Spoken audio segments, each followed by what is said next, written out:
Good afternoon. Social issues unit 3 group 2ல இருக்கு. அதே மாதிரி Tamil Nadu and social issues in Tamil Nadu economy and social issues in Tamil Nadu அப்படின்ற டாபிக்ல poverty and employment, education, health, women empowerment, marginalised groups அப்படின்ற டாபிக்லாம் இருக்கு.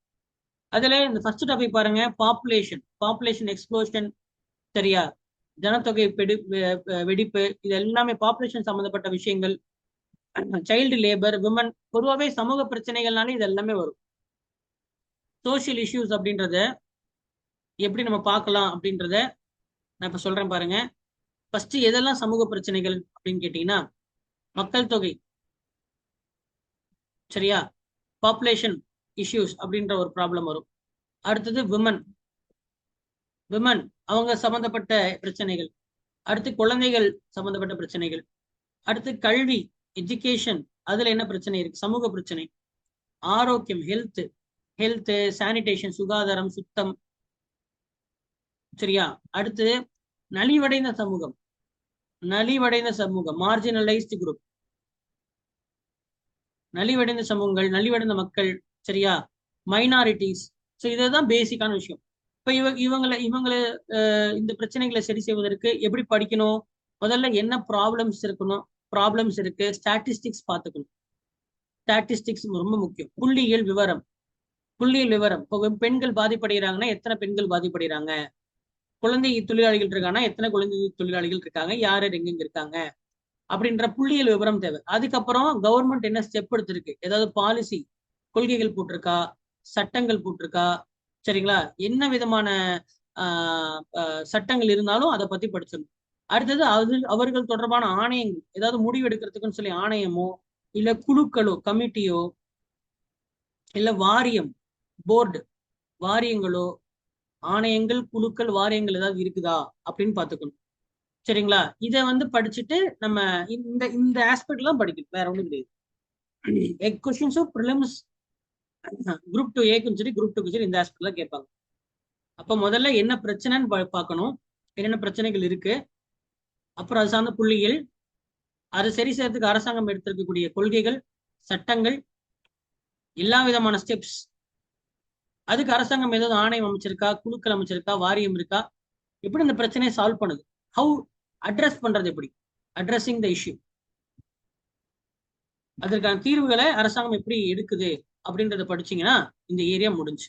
அப்ப முதல்ல என்ன பார்க்கணும், நீங்க பிரச்சனைகளை பார்க்கணும், புள்ளியல் அப்படின்னு பார்க்கணும். ஸோ ஃபர்ஸ்ட் டாபிக் பாத்தீங்கன்னா உங்களுக்கு பாப்புலேஷன், இந்த டாபிக். சரியா? ஸோ நீங்க சமூக பிரச்சனைனாலே இவ்வளவுதான் இருக்கிறதே, இவ்வளவுதான். மக்கள் தொகை, பெண்கள், குழந்தைகள், நலிவடைந்த சமூகம், ஆரோக்கியம், கல்வி, அவ்வளவுதான். சரியா? ஸ்கூல் புக்ல எங்க படிக்கலாம்? ஸ்கூல் புக்ல 11th ஸ்டாண்டர்ட்ல இருக்கு. ஸ்கூல் புக்ல 11th ஸ்டாண்டர்ட்ல the demographic trends in India அப்படின்னு இருக்கா? ஸோ இது உங்களுக்கு இந்த ஏரியா நீங்க கம்ப்ளீட்டா படிச்சீங்கனாலே ஒரு கன்ஃபார்ம் மார்க் எடுத்துடலாம். சரி, இது ஃபுல்லா புள்ளியல். உங்களுக்கு என்ன அந்த புள்ளியல் விவரம் ஃபுல்லா கொடுத்துருக்கான், அதை நீங்க அப்டேட்டடா படிக்கணும். தமிழ்நாடுக்கும் சரி இந்தியாவுக்கும் சரி அப்டேட்டா படிக்கணும். இந்த தகவல்களை நான் இங்க நடத்த போறது இல்லை, இந்த தகவல்களை நான் இங்க நடத்த போறது கிடையாது. இது நீங்க தான் படிச்சுக்கணும். இதை தாண்டி நீங்க இருக்கக்கூடிய தகவல்களை தான் நான் அங்க நடத்த போறேன். புரியுதா? சரி. சோ மக்கள் தொகை, டீமோ அப்படின்னா கிரேக்க மொழியில மக்கள், கிராஃபி என்றால் அளப்பது. அப்ப மக்களுடைய அளவு எவ்வளவு அப்படின்னு சொல்லி அளக்கிறதுக்கு பேர் தான் டீமோகிராஃபி. மக்களுடைய அளவை அளக்கிறதுக்கு பேர் தான் டீமோகிராஃபி. ஸோ ரீசண்டா வி சர்பாஸ்ட், நம்ம சைனாவை மிஞ்சி உலகத்திலே முதல் மக்கள் தொகை நாடு அப்படின்னு நம்ம பேர் எடுத்திருக்கோம் இல்லையா? ஸோ மோஸ்ட் பாப்புலஸ் நேஷன், அதிக மக்கள் தொகை உடைய நாடு. எவ்வளவு மக்கள் தொகை? 1.44 பில்லியன் பீப்புள் இருக்காங்க. கடைசி கணக்கெடுப்பின்படி 1.44 பில்லியன் பீப்புள். பில்லியன் 100 கோடி. அப்ப 144 கோடி மக்கள் இருக்காங்க. சைனா எப்பயுமே பாத்தீங்கன்னா ஒரு நாட்டுடைய மக்கள் தொகை கிராஃப் இப்படி மேல போய் இப்படி கீழே இறங்கும். சரியா? சில பாலிசிஸ், ஏன்னா இந்த இடத்துல இப்படி இறங்குன்னா அதுக்கு காரணம் இந்த இடத்துல ஏதாவது ஒரு சில கொள்கைகளை, நடவடிக்கைகளை எடுத்திருப்பாங்க. அதனால என்ன இருக்கும், இப்படி கீழே இறங்கும். சைனாவோடது கீழே இறங்கிருச்சு ஆக்சுவலா. சைனாவோடது என்ன ஆயிடுச்சு, கீழே இறங்கிருச்சு. நம்மளது எப்ப இறங்கும், நம்மளது இப்போ ஒரு உச்சத்துக்கு போகுமா, போயிட்டு கீழே இறங்கும். கரெக்டா, அது எப்போ அப்படின்னு தெரிஞ்சுக்கணும். அது எப்பன்னு கேட்டீங்கன்னா 2036. அப்போ 2036 வரை இந்தியாவோட மக்கள் தொகை வளர்ந்து கொண்டுதான் இருக்கும். அவர் பாப்புலேஷன் வில் grow until 2036. சரி, இது எப்படி சார் உங்களுக்கு தெரியும்? இந்தியா அதை பத்தி சம்பந்தப்பட்ட விஷயங்களை இந்தியா முடிவெடுக்குது இல்லையா, அப்ப அதுக்குன்னு ஒரு ஆணையம் இருக்கு.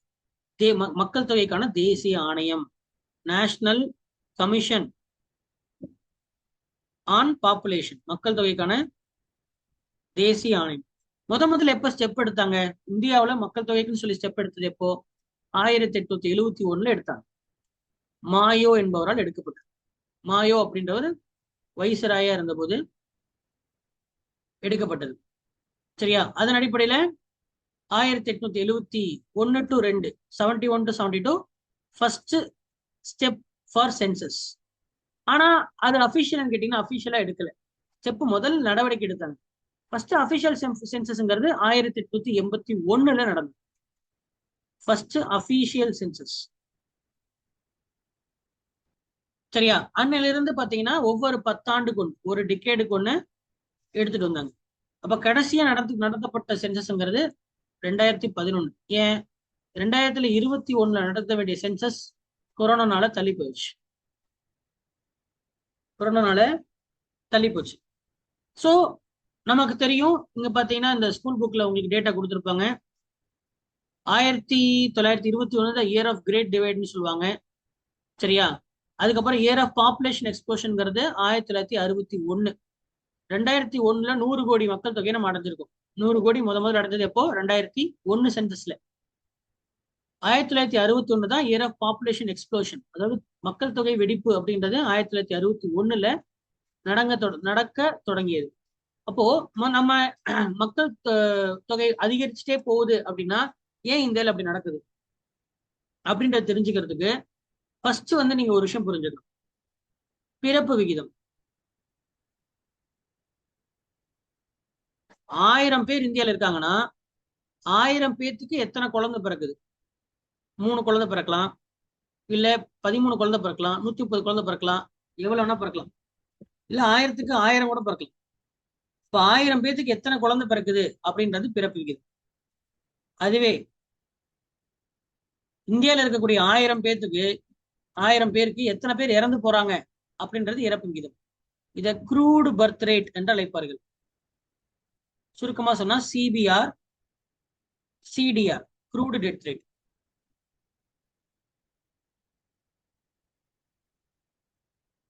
1000 பேத்துக்கு எத்தனை பேர் பிறக்கிறாங்க, 1000 பேத்துக்கு எத்தனை பேர் இருக்கிறாங்க. சரியா, அடுத்தது ஃபெர்டிலிட்டி ரேட். ஒரு பெண் தன்னுடைய பருவ காலத்துல, சரியா, கர்ப்ப காலத்துல, அதாவது பருவ காலம்ன்றது அது வயசு பூப்பு அடைந்ததிலிருந்து, பியூபர்ட்டி அட்டன் பண்ணதிலிருந்து, பியூபர்ட்டி ஐ மீன் அவங்களுடைய மென்ஸ்ட்ரல் ஃபேஸ் க்ளோஸ் ஆகிறது பேர் மெனோபாஸ்.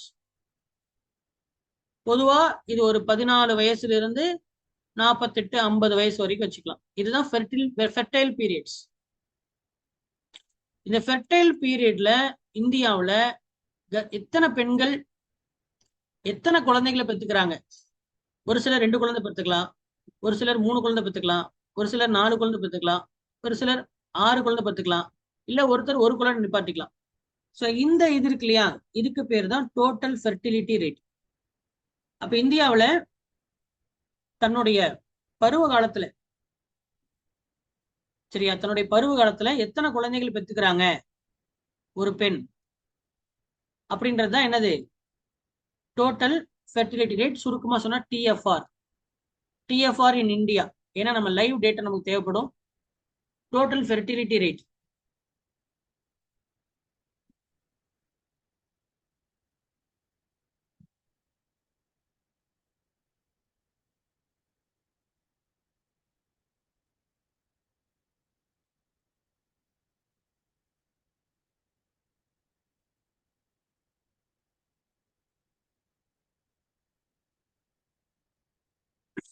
டூ 2.0.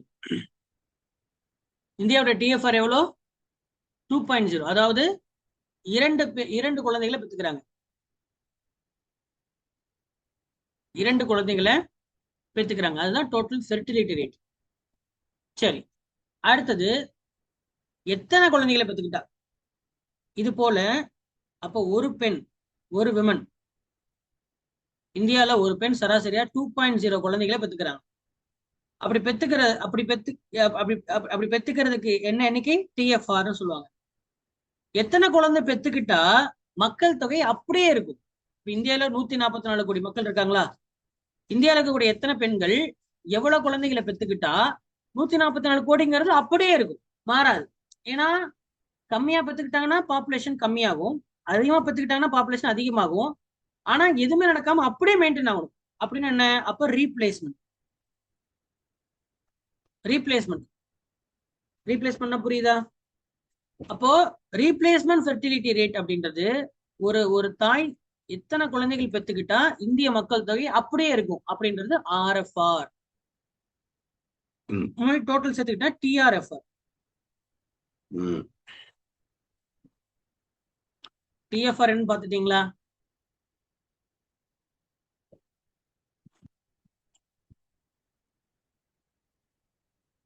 சரியா? டிஆர்எஃப்ஆர்ங்கிறது என்ன? டிஆர்எஃப்ஆர்ங்கிறது என்னப்பா? Total replacement fertility rate. எத்தனை குழந்தைங்க பெத்துக்கிட்டா நம்ம மக்கள் தொகை அப்படியே இருக்கும் அப்படின்றது ரீப்ளேஸ்மெண்ட் ஃபெர்டிலிட்டி ரேட். அப்ப ஒவ்வொரு மாநிலங்களுக்கும் அவங்களோட ஃபெர்டிலிட்டி ரேட் மாறுது. இங்க பாருங்க, டெல்லியில இந்தியாவுக்கு 2.2 2017 அடிப்படையில 2017 2.2 இருந்திருக்கு. எவ்வளோ இப்ப எவ்வளவு சொன்னா? 2.1 சொன்னா.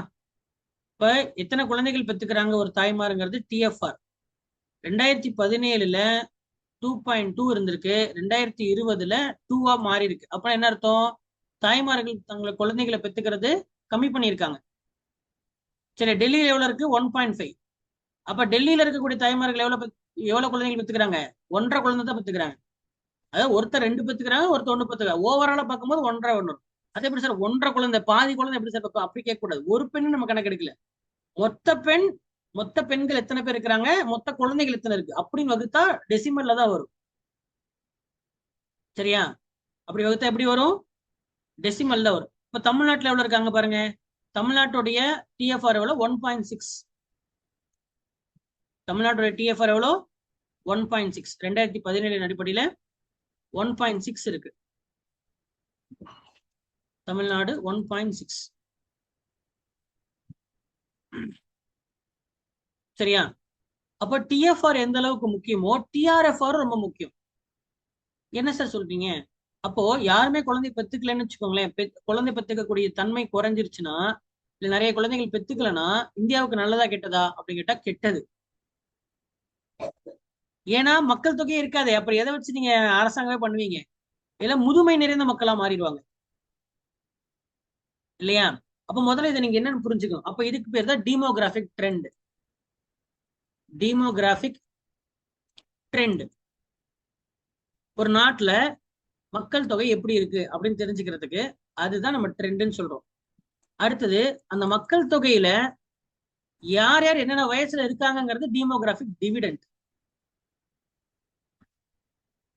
நம்ம என்ன பார்த்தோம்?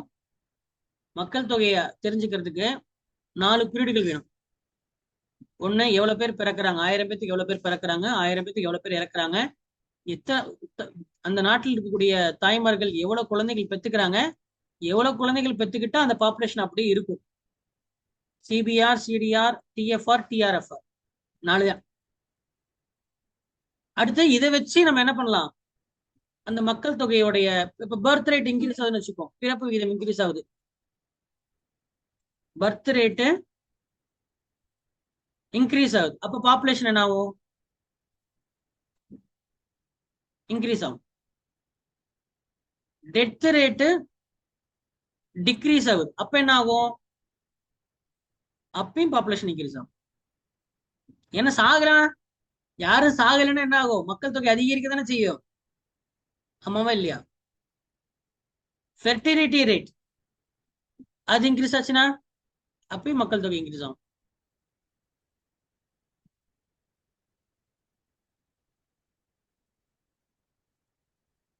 டிஆர்எஃப்ஆர் டிஆர்எஃப்ஆர் டிக்ரீஸ் ஆச்சுன்னா மக்கள் தொகை டிக்ரீஸ் ஆகும்.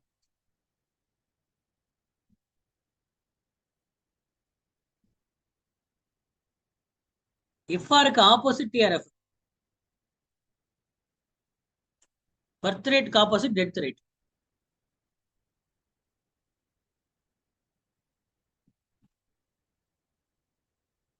புரியுதா?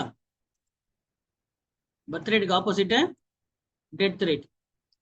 அப்போ இந்தியா சக்சஸ்ஃபுல்லா என்ன பண்ணிருக்கு அப்படின்னு கேட்டா 2017 இருந்து இப்ப 2020 2.2 கம்மி பண்ணிருக்கு.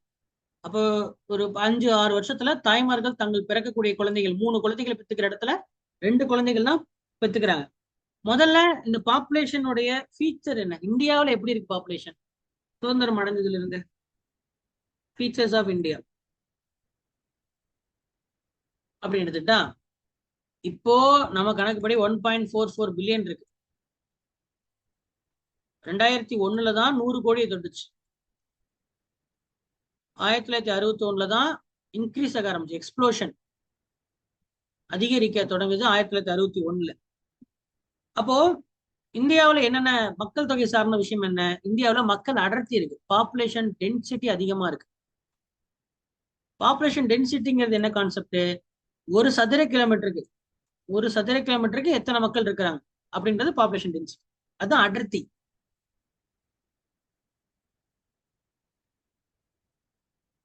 அப்ப இந்தியாவுக்கு 464 பேர் இருக்கிறாங்க, தமிழ்நாட்டுக்கு 555 பேர் இருக்கிறாங்க.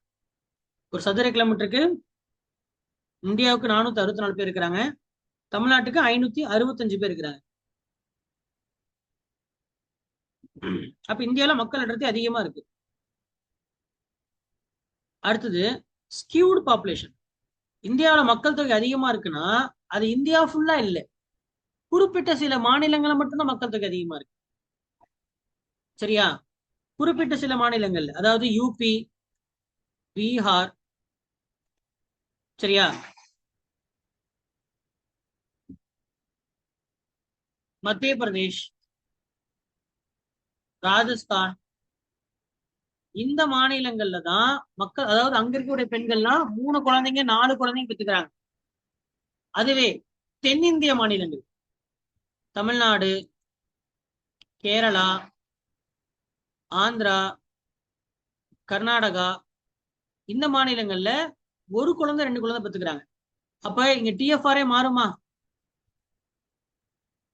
டிஎஃப்ஆரே மாறும். இது டிஎஃப்ஆர் 1 டிஎஃப்ஆர் 2 எடுத்துக்கலாம். அப்ப இந்தியாவில மக்கள் தொகை அதிகமா இருக்குன்னா அது இந்தியா ஃபுல்லா மக்கள் தொகை அதிகமா இல்லை, வட இந்தியால அதிகமா இருக்கு தென்னிந்தியாவை விட. அப்ப ஸ்கியூடு பாப்புலேஷன். சரியா? அடுத்து செக்ஸ் ரேஷியோ. அடுத்தது என்ன? Sex ratio. எத்தனை ஆண்களுக்கு எத்தனை பெண்கள் இருக்காங்க, 1000 ஆண்களுக்கு எத்தனை பெண்கள் இருக்காங்கிறது பாலின விகிதம். பாலின விகிதம்.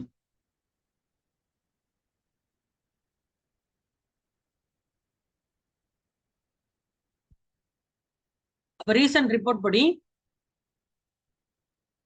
சரியா, ரீசன்ட் ரிப்போர்ட் படி 1000 பெண்களுக்கு 1020, 1000 ஆண்களுக்கு 1020 பெண்கள் இருக்காங்க.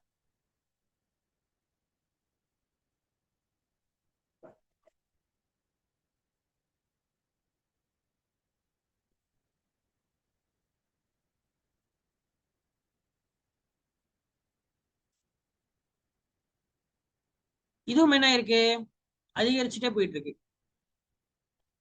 இதுவும் என்ன ஆயிட்டு இருக்கு, அதிகரிச்சுட்டே போயிட்டு இருக்கு. அப்ப 1000 ஆண்களுக்கு எத்தனை பெண்கள் இருக்காங்கிற கணக்கு என்ன? செக்ஸ் ரேஷியோ அப்படின்னு சொல்லி அழைக்கிறோம்.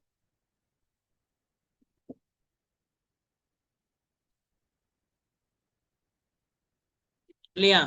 என்ன சொல்றோம்? செக்ஸ் ரேஷியோன்னு சொல்றோம். இது ஆக்சுவலா கம்மியா இருந்துச்சா அதிகமா இருந்துச்சா அப்படின்னு கேட்டா கம்மியா இருந்துச்சு. எப்படி இருந்துச்சு? கம்மியா இருந்துச்சு. ஏன் அப்ப எப்படி அதிகமாச்சு? அதுக்கு நிறைய ஸ்கீம்ஸ் கொண்டு வந்தோம். ஏன் முதல்ல கம்மியாச்சு அப்படின்னா ஆண் பெண் சமத்துவம் அப்படின்றது இல்ல, ஜெண்டர் இன்இக்வாலிட்டி இருந்ததுனால ரொம்ப கம்மியா இருந்துச்சு. 1000 ஆண்களுக்கு 900 பெண்கள், 956 பெண்கள், 965 பெண்கள் இப்படிதான் இருந்தாங்க. பெண்களுடைய விகிதம் ரொம்ப கம்மியா இருந்துச்சு.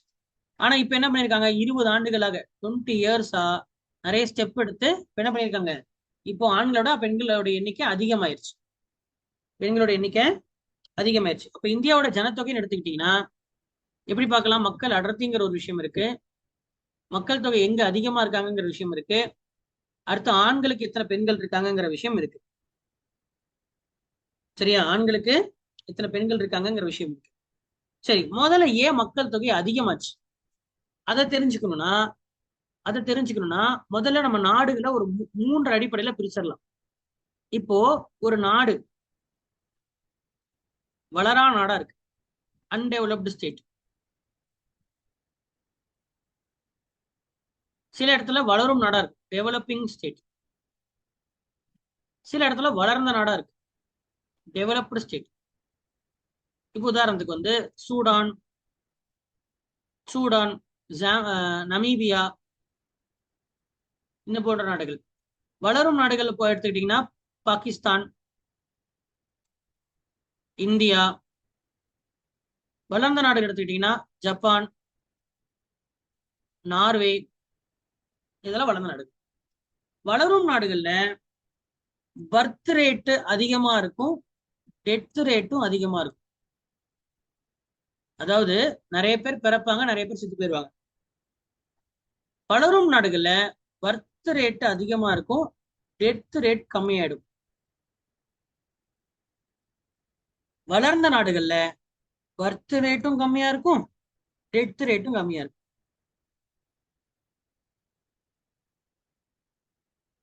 ஏன்? இப்போ முதல்ல சூடான், நமீபியா போன்ற வளராத நாடுகளை பார்க்கணும், அன்டெவலப்டு கண்ட்ரிஸ். ஏன் அங்க மக்கள் தொகை அதிகமா இருக்கு அப்படி கேட்டா, இப்போ மக்கள் தொகை அதிகமா இருக்கிறதுக்கு காரணம் பார்த்தீங்கன்னா பாவர்ட்டி, ஏழ்மை அப்படின்றது ஒரு மிக முக்கியமான ஒரு விஷயமா இருக்கும். சரியா, ஏழ்மை. ஒரு ஃபேமிலி பிளானிங் இல்லாம இருக்கிறது, ஃபேமிலி பிளானிங் அப்படின்ற கான்செப்ட் இல்லாம இருக்கிறது. அதாவது ஏழைகள் அந்த ஏழ்மையில ஏன் வந்து ஏழ்மையா இருக்கிற முதல்ல ஏன் நிறைய குழந்தை பெற்றுப்பான் அப்படின்னு நீங்க நினைப்பீங்க. சரியா, என்ன விஷயம்னா ஏழ்மையா இருக்கும்போது குழந்தைகளை சொத்துக்களா பார்ப்பாங்க. They think children as assets. அப்ப குழந்தைகளை சொத்துக்களா பார்க்கும்போது நிறைய குழந்தைகள் இருந்தா நான் நிறைய பெரிய ஆளு அப்படின்ற மாதிரி இருக்கு. அல்லது ஆண் குழந்தை வேணும்ன்றதுக்காக ப்ரிஃபரன்ஸ் ஃபார் மேல் சைல்டு, அதனால மறுபடியும் குழந்தை பெற்றுப்பாங்க. சரியா, குழந்தைகளை அசெட்டா பாக்குறது. அப்புறம் ப்ரிஃபரன்ஸ் ஃபார் மேல் சைல்டு, ஆண் குழந்தை பிறந்தா என்னோட பிரச்சனை எல்லாம் சால்வ் ஆயிடும் அப்படின்ற மாதிரி பாக்குறது. இதெல்லாம் என்ன ஆகுது, இதெல்லாம் ஒரு ஏழ்மை அடையாளமாக வருது. ஃபேமிலி பிளானிங், அப்படின்றது அந்த ஒரு அறிவே இருக்காது, அன்அவேர்னஸ் இருக்கும். சரியா, அன்அவேர்னஸ் இருக்கும். ஜெண்டர் இன்இக்வாலிட்டி, பாலின சமத்துவமின்மை அப்படின்றதும் மக்கள் தொகை அதிகரிக்கிறது ஒரு காரணம். எப்படின்னு கேட்டீங்கன்னா, பாலின சமத்துவமின்மை இருக்கக்கூடிய இடங்கள்ல சைல்டு மேரேஜ் இருக்கும். சரியா, சைல்டு மேரேஜ். ஏன்னா சைல்டு மேரேஜ் சின்ன வயசுல ஒரு 10 வயசு 12 வயசுல கட்டி கொடுத்துட்டாங்கன்னா அவங்களுடைய பருவ வயசு அதிகமா, அப்ப ஃபெர்டிலிட்டி ரேட் அதிகமா இருக்கும். அப்ப 14 வயசுல இருந்து 50 வயசுக்குள்ள திருமணம் அடைந்த பெண் ஒருத்தங்க இருக்காங்கன்னா அப்ப அந்த கேப் அதிகரிக்குதான். இப்ப அந்த கேப்புக்குள்ள என்ன பண்ணுவாங்க, ஒரு 5 வருஷத்துக்கு ஒரு குழந்தை பிறக்கிறாங்க அப்படின்னா அப்போ ஒரு 4 குழந்தை 5 குழந்தை பிறக்கலாம். இதே ஒரு பாலின சமத்துவம் இருக்கக்கூடியதுல குழந்தை திருமணம் இருக்காது. திருமணம்ங்கிறதே ஒரு 25 வயசு 26 வயசு அப்படின்னு சொல்லி பிளான் பண்ணுவாங்க. அப்ப அதிகபட்சம் அவங்களால 2 குழந்தை பெற்றுக்க முடியும். இன்னும் வளர்ந்த நாடுகள்ல 30 வயசுல அப்படிம்பாங்க. அதுக்கப்புறம் ரொம்ப வளர்ந்த நாடுல எதுக்கு கல்யாணம், எதுக்கு குழந்தை அப்படின்னு போயிடுவாங்க. அதனால என்ன ஆகுது, பாலின சமத்துவம் அதிகரிக்க மக்கள் தொகை குறையுது.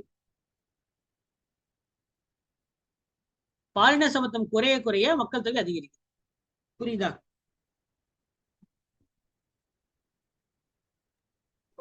சார் சொல்லுங்க.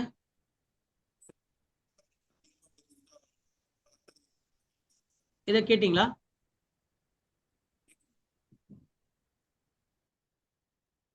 டக்குன்னு சொல்லுங்கப்பா. சார் ஏதாவது கேட்க வந்தீங்களா? சொல்லுங்க தீபன். சார் பாவர்ட்டியில இருக்கும்போது குழந்தைங்களை வளர்க்கறது கஷ்டமா இருக்கும்ல சார், அப்புறம் எதுக்காக அவங்க அவ்வளவு இது பெத்துக்கணும்னு நினைக்கிறாங்க சார்? அதுதானப்பா சொல்றேன். ஏழ்மையில் இருக்கும்போது குழந்தைகளை சொத்துக்களாக பார்ப்பாங்க. எனக்கு சொத்து தான் இல்லை, குழந்தைங்க தான் எனக்கு சொத்து. நாளைக்கு சம்பாரிச்சு என்ன பார்த்துப்பாங்க அப்படின்றது தான். அதுதான் நிறைய குழந்தைகளை பெற்றுப்பாங்க. அந்த காலத்துல குழந்தைங்க தான் சொத்து. அந்த காலத்துல இல்லை, இந்த காலத்துலயும் அப்படித்தான். எங்க ஸ்டேட்டஸ்ல இருக்காங்கிற பொறுத்து. சரியா? ஒரு நல்ல ஸ்டேட்டஸ்ல, ஒரு வளர்ந்த ஸ்டேட்டஸ்ல இருக்கக்கூடிய நபர்கள் குழந்தைங்களை சொத்துக்களா பார்க்க மாட்டாங்க, குழந்தைகளை சுமையா பார்ப்பாங்க. சரியா? இவனுக்கு எவனும் ஃபீஸ் கட்டும் அது இதுன்ட்டு. சரியா? அதே வந்து இப்போ நீங்க வந்து குழந்தைக்கு ஃபீஸ் கட்டணும் அப்படின்னு நீங்க யோசிச்சு பாருங்களேன். இப்போ ஒரு குழந்தை வளர்றதுக்குன்னு சொல்லிட்டு குழந்தையோட தேவைகளுக்கெல்லாம் அவ்வளவு செலவாகாது. குழந்தை சாப்பிட்றதுக்கோ, குழந்தை தூங்குறதுக்கோ, குழந்தைக்கு துணிமணியோ அதுக்கெல்லாம் செலவே கிடையாது. சரியா? குழந்தைக்கு பர்த்டே பார்ட்டி நடத்துறதுக்கு, குழந்தைக்கு பால் ப்ரீகேஜிலே பெரிய காலேஜில் சேர்க்கறதுக்கு, horse riding, dance class, fencing class, சரியா, ஐஐடியில படிக்க வைக்கிறதுக்கு, டிஎன்பிசிக்கு கோச்சிங் கிளாஸ் அனுப்புறதுக்கு, இதுக்கெல்லாம் தான் செலவாகும் இல்லையா? இதுக்கெல்லாம் செலவு லட்சக்கணக்கில் ஆகும். புரியுதா? குழந்தை வளர்ந்து சாப்பிடுறது எங்க சாப்பிடுறது? பால்வாடியில சாப்பிடுது. கவர்மெண்ட் ஸ்கூலுக்கு போகுது. சரியா? கவர்மெண்டே ஃபீஸ் கொடுத்துருது. ஹாஸ்பிட்டல் ஏதாவது பண்ணா கவர்மெண்ட் ஹாஸ்பிட்டலே குழந்தை பெற்றுக்கலாம், பிரசவ செலவும் கிடையாது. மாசம் மாசம் 6000 ரூபாய் 18,000 ரூபாய் உங்களுக்கு வந்து கொடுத்துட்றாங்க. குழந்தை பத்திட்ட வேற காசு கொடுக்குறாங்க இல்லையா? சாப்பிட்றதும் ரேஷன் கடையில சோறு இருந்துருது. இதுக்கு எதுக்கு செலவு தீபன்? நாளைக்கு இவங்க வளர்ந்தாங்கன்னா என்ன பார்த்துப்பாங்க? இதுதான் என்னோட சொத்து தீபன். Okay sir. புரியுதா? புரியுது சார். அது ஒண்ணு. அதே மாதிரி வறுமையில் இருக்கக்கூடிய நபர்கள் ஆண் குழந்தை வேணும்னு நினைப்பாங்க. ப்ரிஃபரன்ஸ் ஃபார் மேல் சைல்டு. அதனால ரிப்பீட்டட் பர்த்ஸ் நடக்கும். சரியா? ஃபர்ஸ்ட் அட்டம்ப்ட்ல வரல, ரெண்டாவது அட்டம்ப்ட், மூணாவது அட்டம்ப்ட் இழுத்துட்டே போயிருச்சுன்னா அப்புறம் 3 பெண் குழந்தைகள் ஆயிரும். அப்படி இந்த மாதிரி ஆண் குழந்தைகள் வேணும் அப்படின்றது ப்ரிஃபரன்ஸ் இருக்குதா இல்லையா? So it's a sign of poverty. ஏழ்மையில இருக்கிறவங்க ஆண் குழந்தை வேணும்னு நினைப்பான். ஏன்னா ஆண் குழந்தை பிறந்தா என்னுடைய பிரச்சனை எல்லாம் சால்வ். அதுதான் சொல்றேன், குழந்தைகளை அசட்டா பாக்குறது ஏழ்மையினுடைய அடையாளம். புரியுதா? அதனால ஏழ்மையில் இருக்கக்கூடிய நாடுகள்ல குழந்தை அதிகமா பிறக்கும். அந்த ஏழ்மையே பெண் குழந்தைகள் இருந்துச்சுன்னா அந்த ஏழ்மையே 14 வயசு 15 வயசு 20 வயசுல கட்டி கொடுத்துருவான், படிக்க வைக்க மாட்டான். அப்ப என்ன ஆயிடும்? ஃபேமிலி பிளானிங் இருக்காது. அப்ப ஜெண்டர் இன்இக்வாலிட்டி கண்டிப்பா இருக்கும். சரியா? 4வது குழந்தை ஆண் குழந்தைய பிறக்குன்னு வச்சுக்கலாம், முதல் 3 குழந்தைய கண்டிக்கவே மாட்டான். அந்த முதல்ல சீக்கிரம் கட்டி கொடுத்து அதை அனுப்பிடும் பார்ப்பான். அதுக்கு சீக்கிரம் கட்டி கொடுத்து அனுப்பிட்டா 14 வயசு 18 வயசு கட்டி கொடுத்து அனுப்பிடுவான். அப்ப அவங்களோட டிஎஃப்ஆர் அதிகமாகுது. சொல்றது புரியுதா? Poverty is always a sign. நீங்க அந்த ஆங்கிள் யோசிக்கல.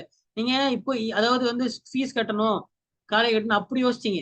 அதனால உங்களுக்கு வந்து ஏன் அவ்வளவு குழந்தை பத்துக்கணும்னு நினைச்சுப்பீங்க. ஆனா அப்படி கிடையாது. அங்க தாட்டே மாறுது. புரியுதா தீபன்? கன்ஃபியூஸ் பண்ணிக்காதீங்க. சார் என்ன சார் இது என்எஃப்ஹெச் வருது உங்களுக்கு? இல்ல சார், என்எஃப்ஹெச்எஸ் டேட்டா ஒன்னு சொன்னீங்களா சார், செக்ஸ் ரேஷியோ, ஆ, அது 1020 per 1000 மேல்ஸா சார்? ஆமா, ஓகே அப்டேட்டட் ஆயிடுச்சு எல்லாமே. அதை பத்தி நான் சொல்ல வரேன், அடுத்து சொல்ல வரேன். நீங்க ஸ்கூல் ஓகே புக்ல இருக்க டேட்டா எல்லாம் ரொம்ப 2011 டேட்டா. இப்ப நான் சொல்லிட்டு இருக்க டேட்டா 2024 டேட்டா.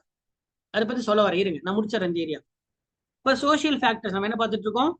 ஒரு அன்டெவலப்டு ஸ்டேட், வளரா நாடுகள்ல பிறப்பு விகிதம் அதிகமா இருக்கும், இறப்பு விகிதம் அதிகமா இருக்கும். ஏன் இப்ப பிறப்பு விகிதம் ஏன் அதிகமா இருக்குன்னு சொல்லிட்டேன். இறப்பு விகிதம் ஏன் அதிகமா இருக்கும்? வேக்சினேஷன் இருக்காது, தடுப்பூசிகள் அப்படின்றது ஒரு விஷயம் இருக்காது. சரியா?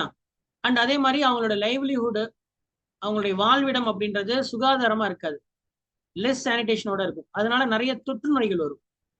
சரியா? அப்ப டிசீஸ், ஏழ்மை ஏழ்மை அப்படின்றது நோய்கள், தொற்று நோய்கள், தடுப்பூசி இன்மை. சரிங்களா? இது எல்லாமே எதுக்கு வழிவகுக்கும்? டெத் ரேட்டுக்கு இன்க்ரீஸ் பண்ணுமா டிக்ரீஸ் பண்ணுமா?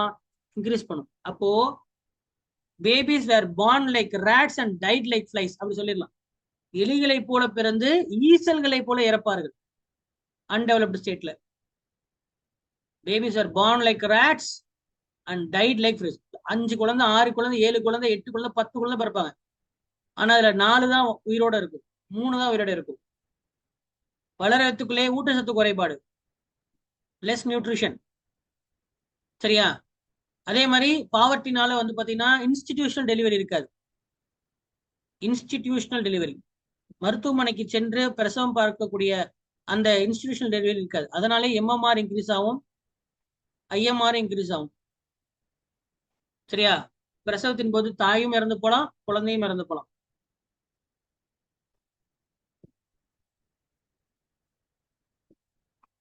இப்ப புரியுதா?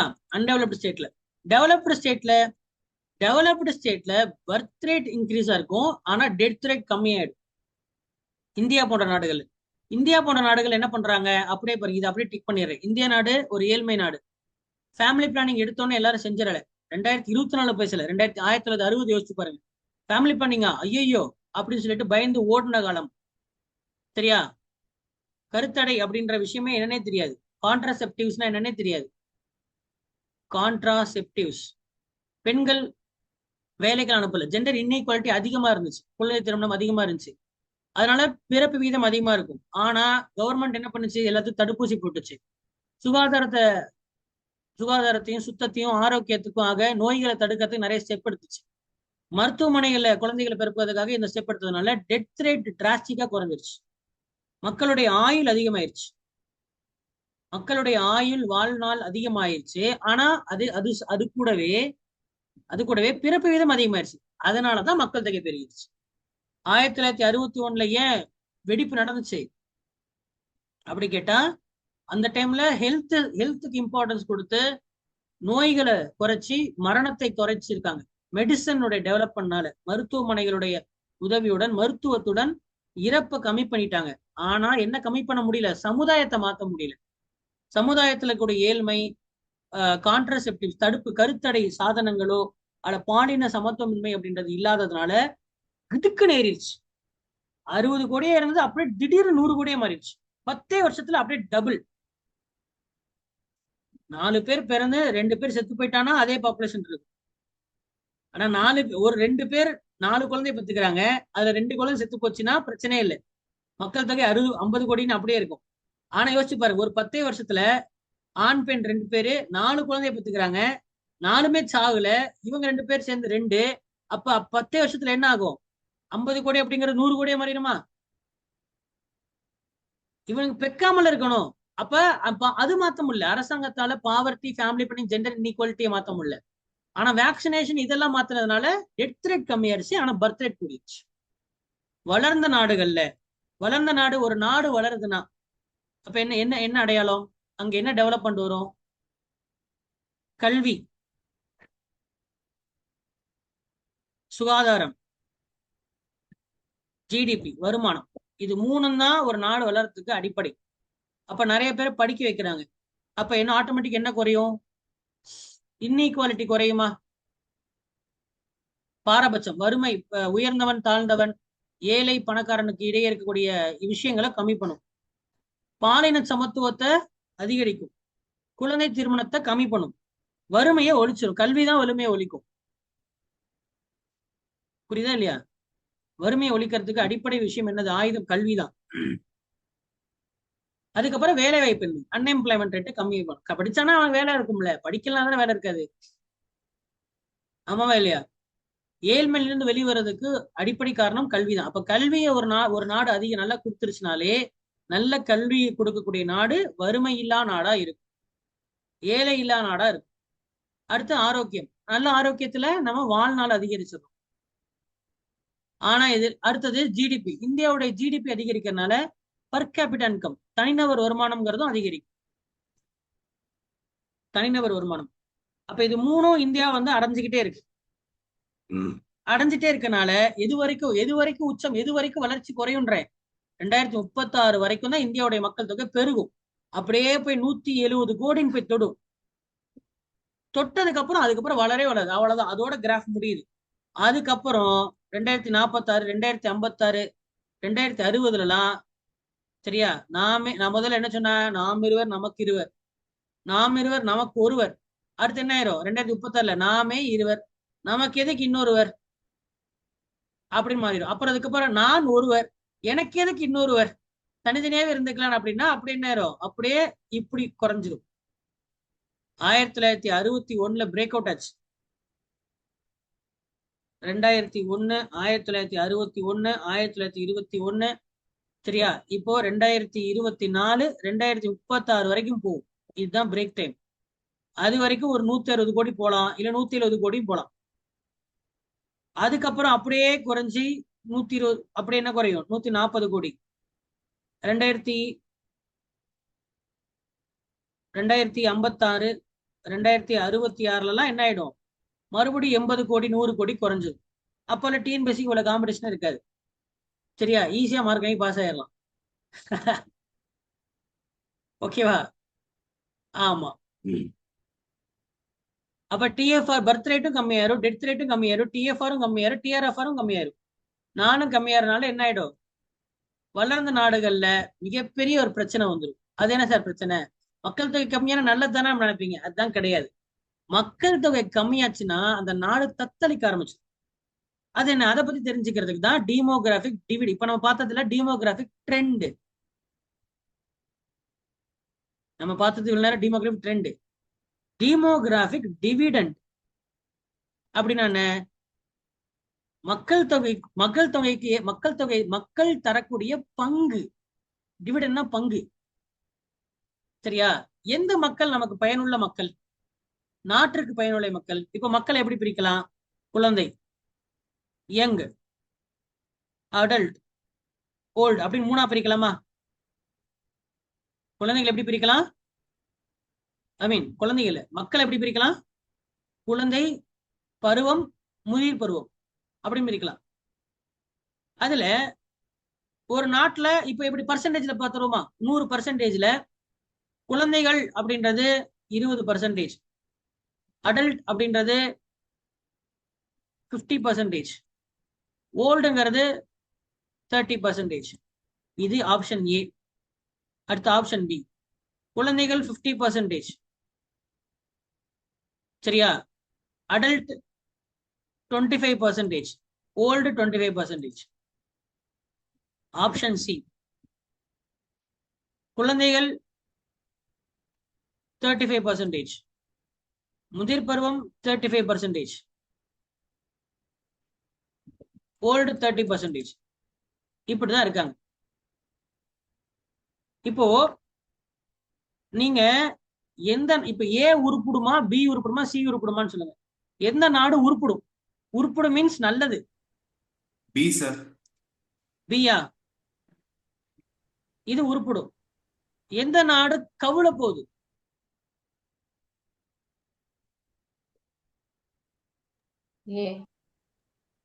எது? ஏ கவுந்துரும்ன்றீங்களா? சரி, எந்த நாடு ஆரோக்கியமா இருக்கு?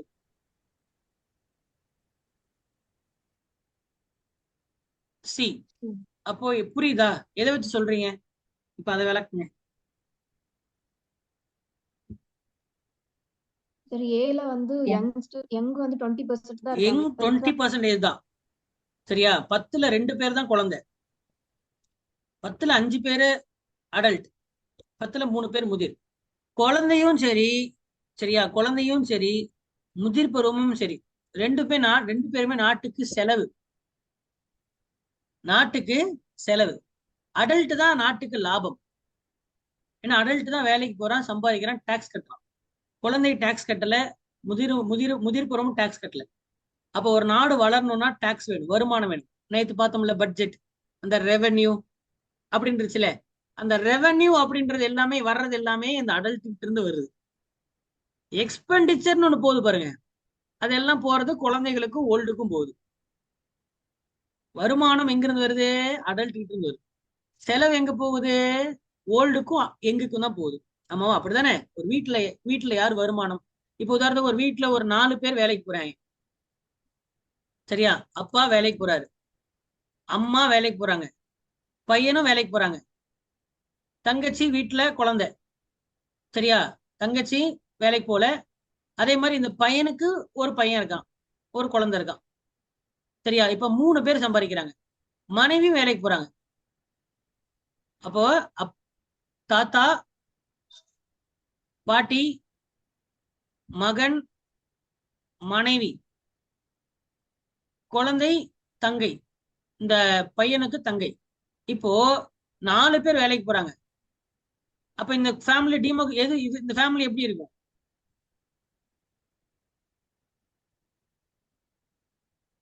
Wealthy family sir. கண்டிப்பா. இதுவே மனைவி வேலைக்கு போல, தாத்தா பாட்டி வீட்டிலே தான் இருக்காங்க, தங்கச்சி இருக்காங்க, குழந்தை இருக்கு, மகன் ஒருவன் தான் இருக்கான். இவன் மாசம் 1 லட்ச ரூபா சம்பாதிச்சாலும் அந்த குடும்பத்துக்கு பத்தாது. இவங்க மிடில் கிளாஸ் கூட இல்லை, லெஸ் மிடில் கிளாஸ் தான் இல்லையா? 1 லட்சம் பத்தாது. ஆமாவா இல்லையா? இது எப்படி ஒரு ஒரு வீட்டுக்கு பொருந்துமோ அதேதான் நாட்டுக்கும். அதான் டெமோகிராபிக் டிவிடெண்ட். அப்ப ஒரு நாட்டுல குழந்தைகள் ரொம்ப அவசியம். இதுதான் இந்தியாவில் நடக்குது. இந்தியாவில 60% ஆஃப் பாப்புலேஷன் யூத். அப்ப இது அப்படியே மெயின்டைன் பண்ணணும்னா டிஆர்எஃப்ஆர் முக்கியம். டிஆர்எஃப்ஆர் அப்படியே இருந்துச்சுன்னா நம்ம மக்கள் தொகை அப்படியே இருக்கும், மெயின்டைன் பண்ணி கொண்டு போயிடலாம். டிஆர்எஃப்ஆர் கம்மியாச்சு என்ன ஆயிடும்?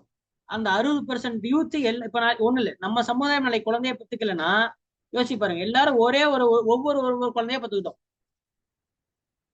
தமிழ்நாட்டில் இருக்கக்கூடிய 7 கோடி பேர், சரியா?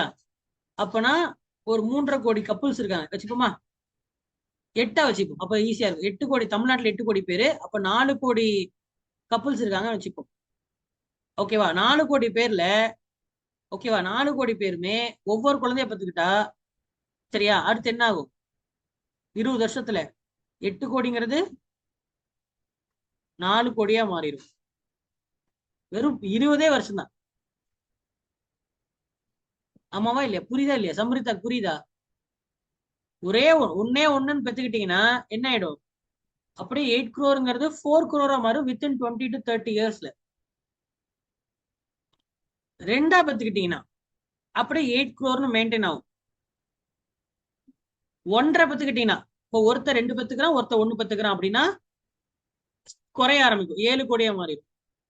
அப்போ உங்களுக்கு புரியும் நினைக்கிறேன். சப்போஸ் குழந்தையே பெத்துக்கலன்னு யோசிச்சு பாருங்க, யாருமே குழந்தை பெத்துக்கல, ஏதோ ஒரு கொரோனா மாதிரி ஒரு நோய் வந்துருச்சு, அந்த நோய் எல்லாருக்கும் மால்ட்டுத்தன்மையை கொடுத்துச்சுன்னு வச்சுக்கோ, சரியா, என்ன ஆயிடும்? 20 வருஷத்துல பூமி அழிஞ்சிடும். புரியுதா? மக்கள் தொகை நல்லதா கெட்டதா? மக்கள் தொகை ரொம்ப ரொம்ப ரொம்ப அவசியம். மக்கள்னு ஒண்ணு இருந்தாதான் அரசாங்கம்னு ஒண்ணு நடத்த முடியும், பூமியே இருக்கும். அப்போ யங் பாப்புலேஷன் ரொம்ப ரொம்ப முக்கியம். பர்த் ரேட்டையும் நம்ம வச்சிருக்கணும், டெத் ரேட்டையும் கம்மி பண்ணணும், அட் த சேம் டைம் அதை கண்ட்ரோல் பண்ணணும். அப்ப இங்க பாப்புலேஷன் கண்ட்ரோல் அப்படின்றது ரொம்ப முக்கியம். அப்போ ஒரு பாலிசி ரொம்ப முக்கியம். கரெக்டா? இதை சைனா சூப்பரா பண்ணிருக்கு. அதனாலதான் சைனா செகண்ட் இடத்துக்கு போயிடுச்சு, இந்தியா ஃபர்ஸ்ட் இடத்துக்கு வந்துருச்சு இல்லையா? இப்ப முதல்ல நேஷனல் ப்ரோக்ராம் ஃபேமிலி பிளானிங் அப்படின்றது தான் முக்கியம். அப்போ ஜனத்தொகை எவ்வளவு இருக்கணும் அப்படின்றத நம்ம பிளான் பண்ணி பண்ணணும். வடிவேல் சொல்ற மாதிரி ஃபர்ஸ்ட் ஃபேமிலி பிளானிங் எப்ப பண்ணாங்க? 1952 தான் ஃபர்ஸ்ட் ஃபேமிலி பிளானிங். அது முதல் விஷயம், பர்த் ரேட்டை கம்மி பண்ணணுங்கிறது தான் அவங்களுடைய இலக்கா இருந்துச்சு. பிறப்பு விகிதத்தை கம்மி பண்ணணுங்கிறது அவங்களுடைய இலக்கா இருந்துச்சு. அதுக்கு அவங்க என்ன ஸ்டெப் எடுத்தாங்க? டியூபெக்டமி, வாசெக்டமி, கான்ட்ராசெப்டிவ்ஸ் அப்படின்னு 3 ஸ்டெப் எடுத்தாங்க. டியூபெக்டமி அப்படின்றது கருப்பை, பெண்ணினுடைய கருப்பையில இப்படி 2 டியூப் மாதிரி வரும். ஓகேவா? இதுக்கு பேர் யூட்டிரஸ், கருப்பை. இதுக்கு பேர் ஓவரி, கருமுட்டை இருக்கக்கூடிய பகுதி. இந்த டியூப் இருக்குல்ல, இதுக்கு பேரு ஃபெலோப்பியன் டியூப். இந்த ஓவர்ல இருந்து ஒரு ஒரு எக் மட்டும், ஓவம் மட்டும் தனியா இந்த ஃபெலோப்பியன் டியூப்ல தான் காத்திருக்கு ஃபார் ஃபெர்டிலைசேஷன். இப்ப இந்த ஃபெலோப்பியன் டியூப் இப்படி கட் பண்ணிட்டு அதை சூச்சஸ் போட்டுருவாங்க, தைச்சிருவாங்க. தைச்சிட்டாங்கன்னா சின்ன ப்ரொசீஜர் தான். தைச்சிட்டாங்கன்னா சரிங்களா, என்ன ஆகாது? ஃபெர்டிலைஸே ஆகாது, அவனால குழந்தை பெற்றுக்க முடியாது. அப்ப டியூபை கட் பண்றதுனால, டமினா கட் பண்றது, அவ்வளவுதான். டியூபெக்டமினா it is a procedure, it is a procedure for whom women. அதுவே விந்து பை இது ஸ்க்ராட்டம் விந்து பையில டெஸ்டிஸ்ல இருந்து வாஸ் டெஸ்டிஸ்ல இருந்து செமினல் வெசிக்கல்னு சொல்லிட்டு சீமனை கலெக்ட் பண்ணிட்டு போறதுக்கான விந்தணுக்களை கனெக்ட் பண்ணிட்டு போறதுக்கான ஒரு டியூப் இருக்கும், செமினல் வெசிக்கல். செமினல் வெசிக்கல் இந்த டியூபை கட் பண்ணிட்டாங்கன்னா சரிங்களா, என்ன ஆயிடும், இந்த டியூப் கனெக்ட் பண்ணி போறதுக்கு வாஸ் டெஃபரன்ஸ் போய் கலெக்ட், வாஸ் டெஃபரன்ஸ்ங்கிற இடத்துல கலெக்ட் ஆகும். அந்த வாஸ் டெஃபரன்ஸை கட் பண்றதுனால தான் வாசெக்டமி. டெஸ்டிஸ்ல இருந்து செமன் இல்ல ஸ்பெர்ம் கலெக்ட் ஆகி வாஸ் டெஃபரன்ஸ் வழியா தான் வெளில போகும். அந்த வாஸ் டெஃபரன்ஸ் என்ன பண்ணிடுவாங்க, வாஸ் டெஃபரன்ஸ்ங்கிற இடத்த வந்து கட் பண்ணி தைச்சிட்டாங்கன்னா என்ன ஆகாது, ஒன்றும் ஆகாது. ஆனா ஸ்பெர்ம் போகாது, வெறும் செமன் மட்டும்தான் வரும். செமன் மட்டும்தான் வரும். அப்போ என்ன ஆயிடலாம், ஆண்களுக்கு கருத்தடை செஞ்சிடலாம். இப்ப பெண் கருத்தடைக்கு பேரு டியூபெக்டமி, ஆண் கருத்தடைக்கு பேரு வாசெக்டமி. இது ரெண்டுமே சர்ஜரி. இது ரெண்டுமே சர்ஜரி. சர்ஜரி இல்லாம வேற ஆப்ஷன் இருக்கா அப்படின்னா தான் கான்ட்ரசெப்ட். கான்ட்ரசெப்டிவ்ஸ்க்கு வந்து நம்ம என்ன பண்ணுவாங்க, பொதுவாகவே காண்டம்ஸை பயன்படுத்துவாங்க. போத் மென் விமன் ரெண்டு பேருக்கும் இருக்கு. அடுத்து வந்து பாத்தீங்கன்னா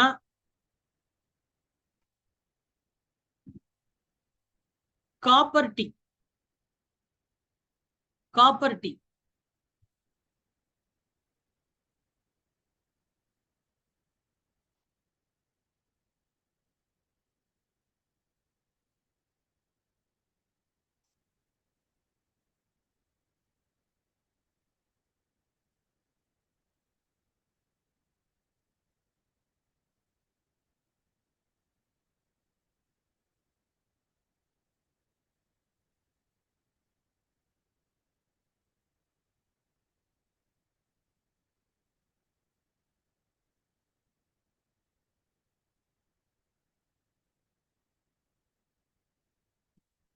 இதை விட்டுருங்க.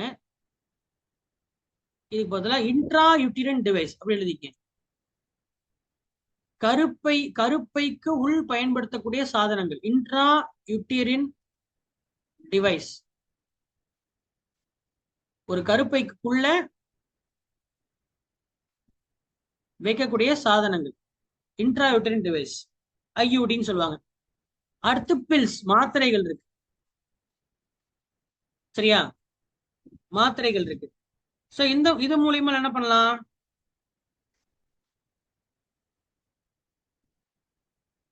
இது மூலியமா சர்ஜரி இல்லாம பயன்படுத்தலாம். சரியா,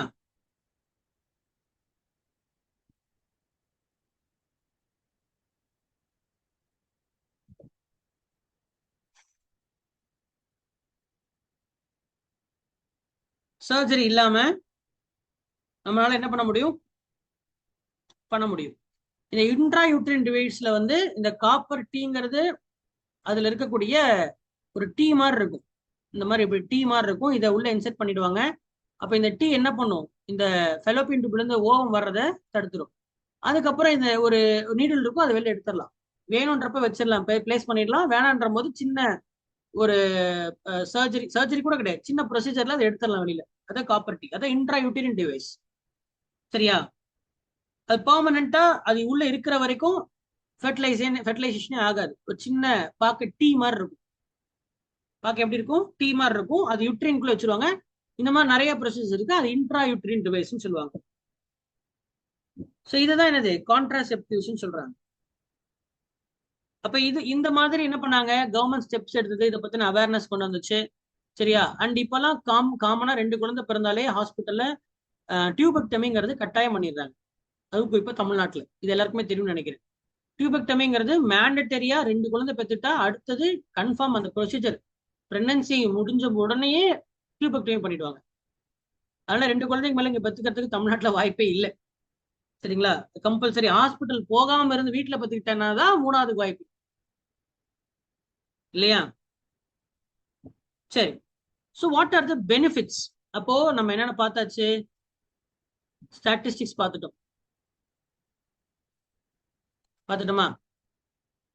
ட்ரெண்ட் பார்த்துட்டோம், டிவிடன் பார்த்துட்டோம்,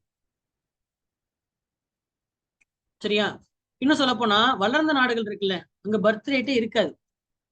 Japan, south Korea, Russia, Norway, இந்த நாடுகள் எல்லாம் மக்கள் தொகை இல்ல.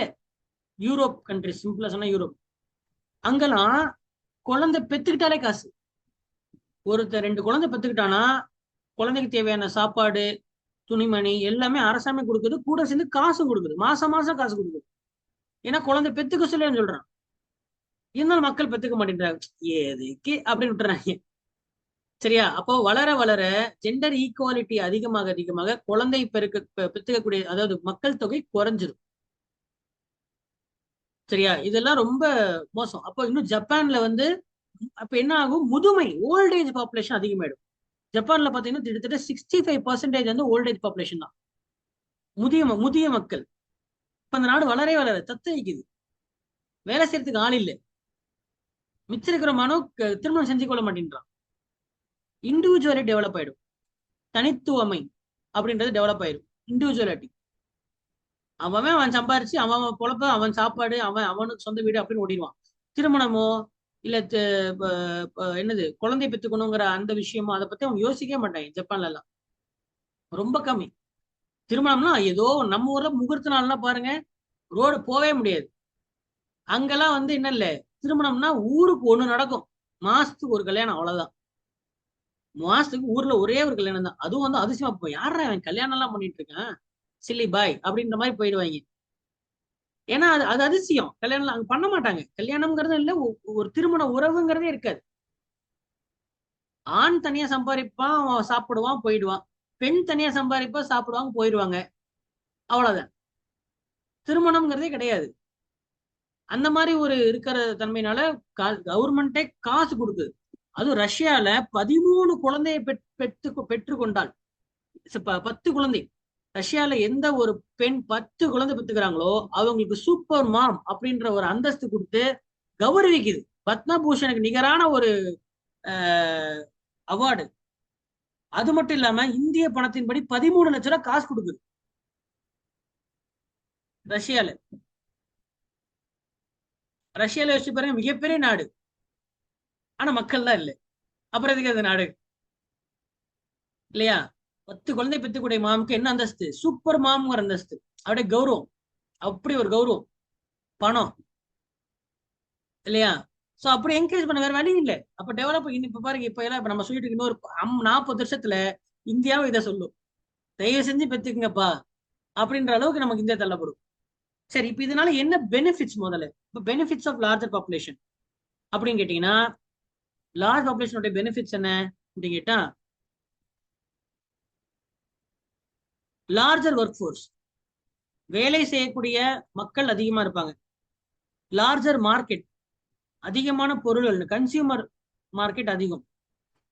நிறைய மக்கள் தொகை இருக்கிறனால தான் அமேசான், பிளிப்கார்ட்லாம் வருது, இல்லைன்னா வந்திருக்காது. சரியா? அடுத்தது மனித வளம், ஹியூமன் ரிசோர்சஸ், நிறைய பேர் இருந்தாதான் மனித வளம் அதிகரிக்கும். சரியா? இப்போ பாருங்க, வளர்ந்த நாடுகள்ல மனித வளமே இல்லை. அமெரிக்கா, கனடாலாம் ஏன் கூப்பிடுறான்? கனடாலாம் நீங்க சும்மா போனீங்கன்னா நாளைக்கே சிட்டிசன்ஷிப் கொடுத்துரும். எங்க நாட்டுக்கு வாங்க, எங்க நாட்டுக்கு வாங்க, நாங்க தரோம் குடியுரிமை, சொந்தமா வீடு தங்க தரோம். அயர்லாந்து எல்லாம் சொல்லிட்டான், இந்த நாட்டுக்கு யார் வராங்களோ அவங்களுக்கு வந்து சொந்த ஒரு கவர்மெண்டே ஃப்ரீயா வீடு கொடுக்குது அயர்லாந்துக்கு. சரியா? ஃப்ரீ வீடு, ஃப்ரீ வேலை, நீங்க வந்தா மட்டும் போதும் அப்படின்னு அயர்லாந்து அறிவிச்சிருக்கு. அங்கெல்லாம் இல்ல, மனுஷனே இல்லையே, அங்க என்ன பண்ணுவாங்க? கனடா சிட்டிசன்ஷிப் கொடுக்குது. யோசிச்சு பாருங்க. அதனாலதான் இங்க அதிகமா இருக்க மக்கள் அங்க போய் சம்பாரிச்சு பணத்தை இங்க அனுப்புறேன். உங்களுக்கு புரியுதா? ஏன்னா அங்க ஆளே இல்ல, ஆள் நடமாட்டமே இல்ல. சரியா? அப்படி இருக்கிறதுனால அங்க அதான் பிரச்சனை. அதனால பெனிஃபிட்ஸ் நம்ம இந்தியா இப்ப பெனிஃபிட் ரீஜன்ல இருக்கு. அதை அப்படியே ப்ரிசர்வ் பண்ணி நம்ம அப்படியே இந்த டிஆர்எஃப்ஆரை கம்மி பண்ணாம அப்படியே மெயின்டைன் பண்ணோம்னா 2100 வரை மெயின்டைன் பண்ண வச்சுங்களேன், அமெரிக்கானா சைனாவாது. சரியா? இந்தியா தான் பூமியில டாப்பான நாடா இருக்கும். ஏன்னா மக்கள் இங்க தான் இருப்பாங்க. டிஆர்எஃப்ஆர் ரொம்ப முக்கியம். டிஆர்எஃப்ஆர் என்ன சம்பரிதான்? Replacement fertility rate. எவ்வளவு மக்கள் தொகை இருக்கோ அதை அப்படியே ரீப்ளேஸ் பண்ணணும். 8 கோடி தமிழ்நாடு பாப்புலேஷனா இன்னும் 10 வருஷம் ஆனாலும் 8 கோடி அப்படியே இருந்துட்டு பிரச்சனையே இல்லை. கம்மியாக வேண்டாம், அதிகமாக வேண்டாம், அப்படியே மெயின்டைன் ஆனா போதும். அதுக்கு நாம் இருவர் நமக்கு இருவருங்கிற பாலிசி மெயின்டைன் பண்ணணும், வேற ஒன்றும் கிடையாது. நாம் இருவர் நமக்கு இருவர் மெயின்டைன் பண்ணா அதான் டிஆர்எஃப்ஆர், வேற ஒன்றும் கிடையாது.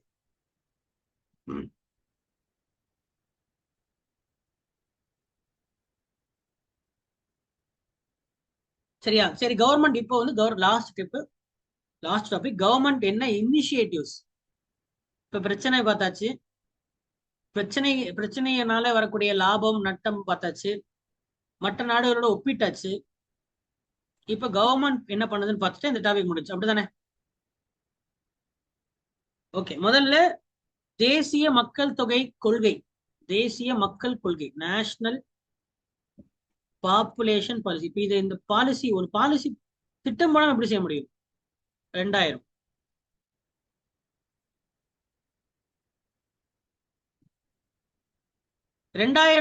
இந்த பாலிசி போடும்போது ஃபெர்டிலிட்டி ரேட், டிஎஃப்ஆர், இந்தியாவுடைய ஃபெர்டிலிட்டி ரேட் வந்து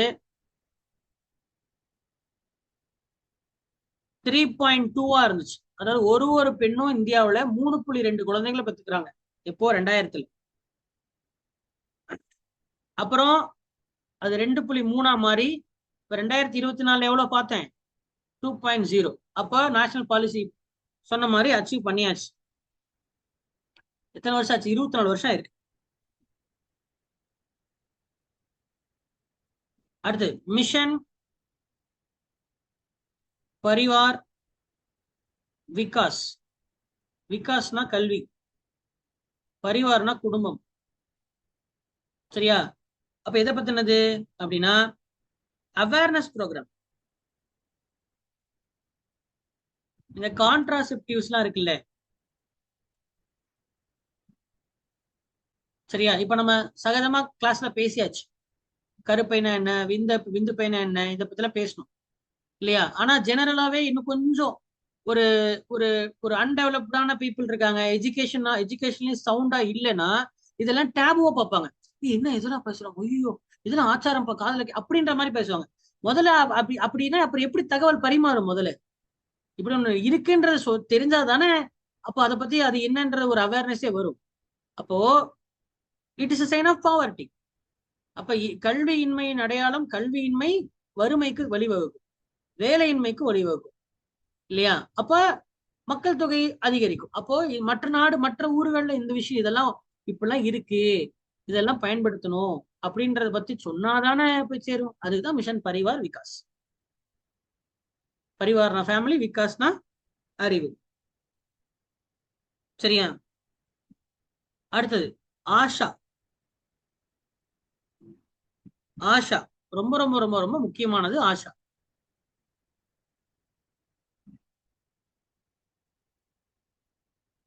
ரொம்ப ரொம்ப ரொம்ப முக்கியமான. ஆஷாங்கிறது ஒரு பெண். சரியா? யாரு? Accredited social health activist. அதாவது ஒவ்வொரு ஊர்லயும் ஒரு ஆஷா இருப்பாங்க, ஒரு குட்டி குட்டி இடத்துல. அதாவது அரசாங்கமே நியமிக்கப்படக்கூடிய, பொதுவா நர்ஸ் தான் இருப்பாங்க, அந்த ஊரோட நர்ஸ். அரசாங்கமே அவங்கள நியமிக்கக்கூடிய ஒரு பெண். அவங்க வந்து நாசூக்கா போய் சில விஷயங்களை சொல்றது, இப்படி பண்ணணும் கண்ணு, இப்படி பண்ணணும் கண்ணு சொல்லிட்டு ஒரு ஒரு ஒரு பெண்ணுக்கு பெண்ணு அவங்களால இன்ஃபர்மேஷனை கேரி ஃபார்வர்ட் பண்ண முடியும், இன்ஃபர்மேஷன் கலெக்ட் பண்ண முடியும், விஷயத்த சொல்லி கொடுக்க முடியும். சரியா? ஒரு என்ன சொல்ற, ஒரு அக்காவாகவோ ஒரு அம்மாவாகவோ ஒரு தோழியாகவோ இருக்க முடியும். அந்த விஷயத்தை தெரிஞ்சு ஒவ்வொரு ஊர்லயும் இருக்கக்கூடிய பெண்களுக்கு அக்காவாகவோ தோழியாக அம்மாவா இருக்கக்கூடிய ஒரு பெண் தான் ஆஷா.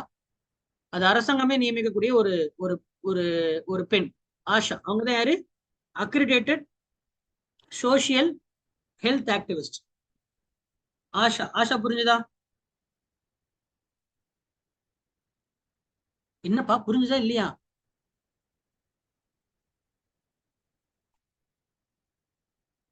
ஸோ ஆஷா ப்ரோக்ராம் அப்படின்றது இந்தியாவில் 2005 லான்ச் செய்யப்பட்டது. சரியா? இந்த ஆஷா பலதரப்பட்ட வேலையை செய்யறாங்க. தடுப்பூசி போடுறதா இருக்கட்டும், வேக்சினேஷனா இருக்கட்டும், சரியா? ரெகுலர் செக்கப்ஸ், தடுப்பூசி, சரியா, டிசீஸ் கண்ட்ரோல். அவங்க தான் ஒவ்வொரு ஊருக்கா போயிட்டு விஷயத்த சொல்ல முடியும், நாசுக்கா சொல்ல முடியும். அரசாங்கத்தை டிப்பு டப்பா போய் ஜீப்ல போய் இறங்கினா பயந்து ஓடிடுவானுங்க. சரியா? இன்னமும் பண்ண வராங்க இப்ப. அவன ஒரு நாசுக்கா ஒரு பெண் இன்னொரு பெண்கிட்ட போய் சொல்லும் போது, ஒரு தோழியாக சொல்லும் போது அது காரியத்தை சாதிச்சிடலாம். அப்போ ஒரு கம்யூனிட்டி ட்ரிவன் ப்ரோக்ராம் இது. ரொம்ப அழகான ப்ரோக்ராம் இல்லையா? எப்படி வச்சிருக்காங்க பாருங்க. கம்யூனிட்டி, ஒரு சமுதாயத்தின் மூலியமாக ஒரு விஷயத்த செஞ்சு முடிக்க முடியும். சரியா? So this is a beautiful program. Asha.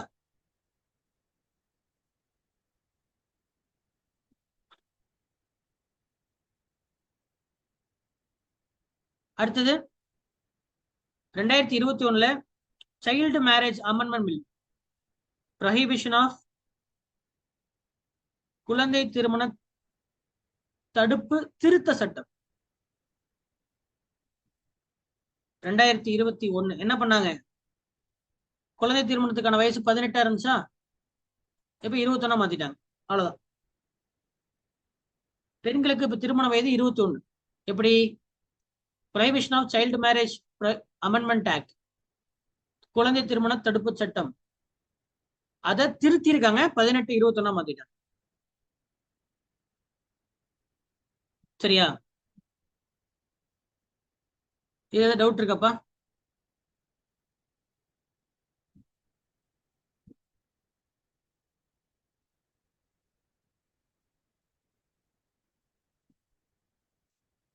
இது எல்லாத்துக்கும் மேல என்எஃப்ஹெச்எஸ் அப்படின்னு என்ன தெரியணும்.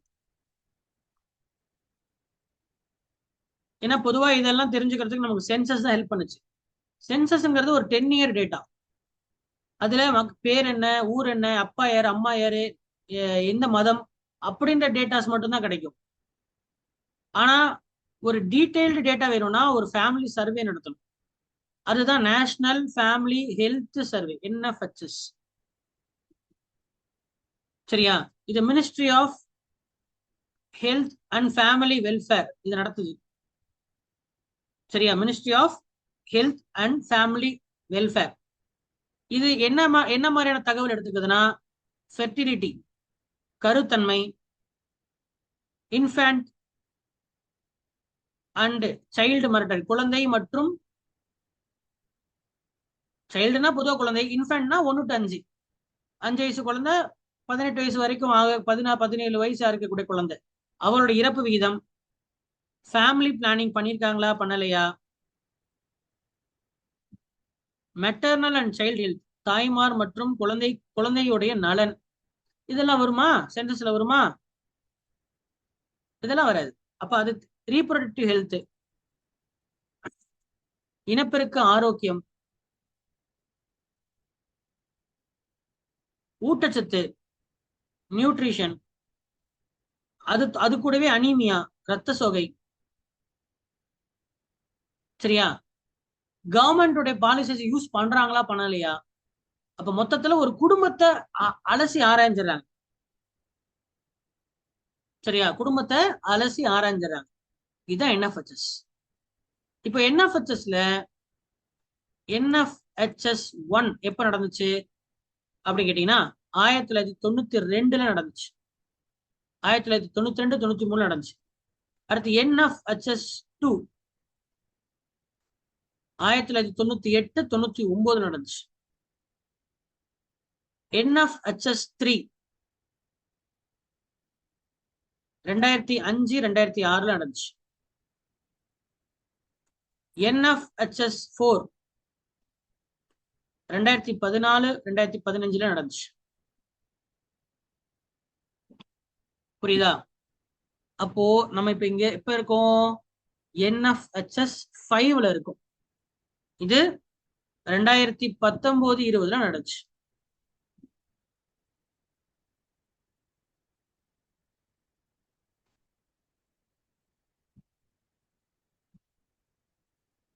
இந்த என்எஃப்ஹெச்எஸ் 5ல சில புது டாபிக் ஆட் பண்ணிருக்காங்க. இப்ப நான் ஆல்ரெடி சொன்னேன் இல்லையா? அது இல்லாம எனக்கு கொரோனால நடந்தது, அதனால நிறைய தடைகள் இருக்கு இதுல. சரியா? கொரோனா டைம்ல 19, 20 கொரோனா டைம், அப்ப ஃபுல் ஃபேஸ்ல நடக்கல. ஆனா நடந்த வரைக்கும் எக்ஸ்ட்ராவா சில விஷயங்களை தகவலை சேர்த்திருக்காங்க. என்னன்னா ப்ரீ ஸ்கூல் எஜுகேஷன், அந்த பால்வாடி சேர்க்கறாங்களா, ப்ரீகேஜி எல்கேஜி அது சேர்க்கறாங்களா, இல்ல ஸ்ட்ரெயிட்டா ஃபர்ஸ்ட் ஸ்டாண்டர்ட் சேர்க்கறாங்களா. அதுக்கப்புறம் குறைபாடு, அதுல குறைபாடு இல்லை, ஏதாவது குறைபாடு இருக்கா, ஊனம் இருக்கா, அடுத்து டாய்லெட் ஃபெசிலிட்டி இருக்கா, அது அதுல இருந்துச்சா, அது இல்லை. சரியா? டெத் ரெஜிஸ்ட்ரேஷன், இறந்து போனா அதை பதிவு செய்யறாங்களா. அதே ஆப்போசிட், அந்த பதிவு பண்ற ப்ராசஸ், டெத் பதிவு பண்ணிருக்கீங்களா, பர்த் பதிவு பண்ணிருக்கீங்களா, பர்த் சர்டிஃபிகேட் வாங்கியாச்சா, டெத் சர்டிஃபிகேட் வாங்கியாச்சா, இந்த மாதிரிலாம் விஷயம். அப்புறம் அபார்ஷன், அபார்ட் ஆயிருக்கா. சரியா? அப்புறம் பாத்திங் பிராக்டிசஸ், சானிடேஷனுக்காக எப்படி குளிக்கிறாங்க, எப்படி ஒரு நாளைக்கு டெய்லி குளிக்கிறாங்களா, இல்ல அப்பப்போ குளிக்கிறாங்களா, டெய்லி 2 வேளை குளிக்கிறாங்களா. சரியா? எப்படி இருக்கு, அது சானிடேஷன் பர்பஸ்க்காக. இது எல்லாம் சேர்த்து இதுவும் இதுவும் மேல முன்னாடி பார்த்த அந்த 6, இதுதான் என்எஃப்ஹெச்எஸ்ல நடந்த மாற்றம். இந்த 5th என்எஃப்ஹெச்எஸ். இந்த என்எஃப்ஹெச்எஸ் ஓட டேட்டா தான் அபிநய மேம், இந்த என்எஃப்ஹெச்எஸ் ஓட டேட்டா தான் Yes, sir. இப்ப நமக்கு கிடைச்சிருக்கு. ஏன்னா சென்சஸ் நடத்தாதனால நமக்கு அந்த டேட்டா கிடைக்கல. இந்த என்எஃப்ஹெச்எஸ் ஓட கீ ஃபைண்டிங்ஸ் எழுதிக்கங்க. Key findings of NFHS 5.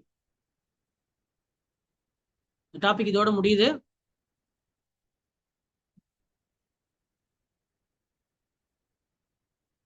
சரியா? இந்தியாவுடைய செக்ஸ் ரேஷியோ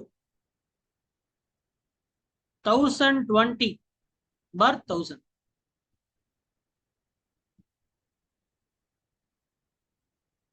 சரியா? இந்தியாவுடைய டிஎஃப்ஆர், இந்தியாவுடைய டிஎஃப்ஆர் கிராமங்கள்ல 2.1, நகரங்கள்ல 2.0.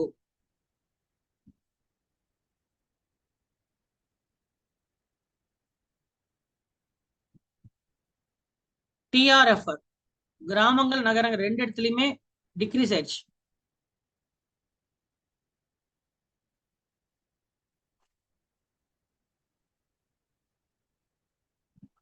அனீமியா, ரத்த சோகை,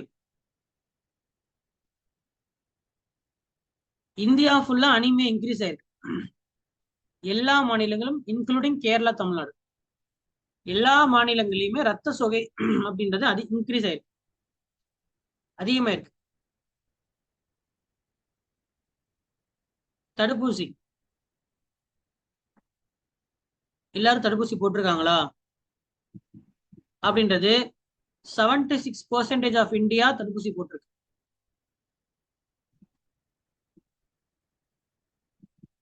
76% இந்தியா தடுப்பூசி தெரியுமில்ல கண்ணு. சமர்த்தா குழந்தை பிறந்தானே 6 மாசத்துல ஒண்ணு போடணும் சொல்லி தெரியும் இல்லையா, கேள்விப்பட்டீங்களா? 1 வருஷத்துல ஒண்ணு போடணும், 18 மாசத்துல ஒண்ணு போடணும், இதை சொல்லுவாங்கல்ல. அந்த மாதிரி 76% தான், அப்படி சொல்லியுமே 76% தடுப்பூசி போட்டிருக்கேன்.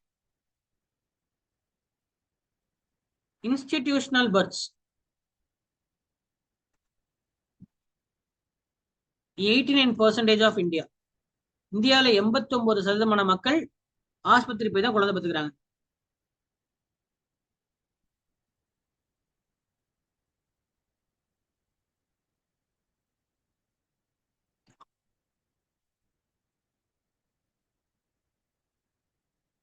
IMR, infant mortality rate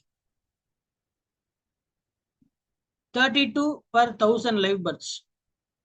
ஒரு குழந்தை பிறந்த உடனே இறந்து போச்சு, 1 வயசுக்குள்ள ஒரு குழந்தை பிறந்து 1 வயசு அடையறதுக்குள்ள இறந்து போச்சுன்னா அது IMR.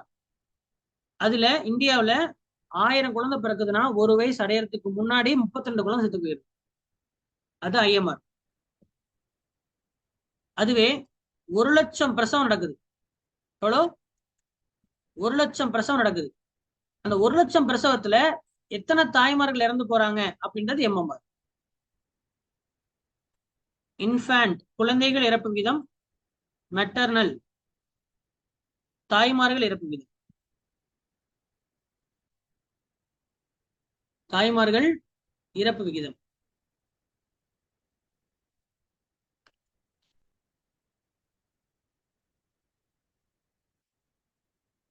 சரியா?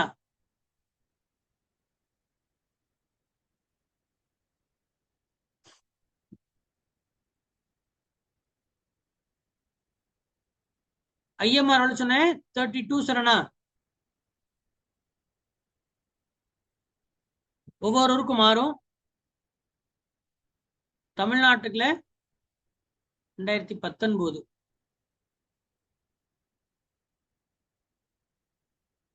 தமிழ்நாட்டுக்கு 15. தமிழ்நாட்டுல 15 குழந்தைகள் 1000 குழந்தைகள் செத்து போயிருது.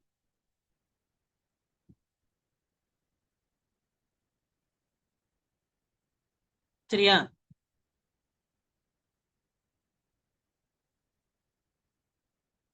அதுவே எம்எம்ஆர் 1,00,000 பிரசவத்துல 3.2 நபர்கள் இறந்து போயிடுறாங்க தமிழ்நாட்டுல.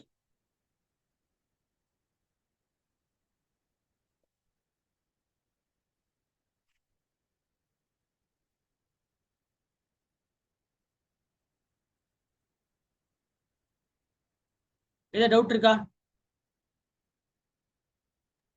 Sir MMR of India sir. MMR of India 7.3. Okay.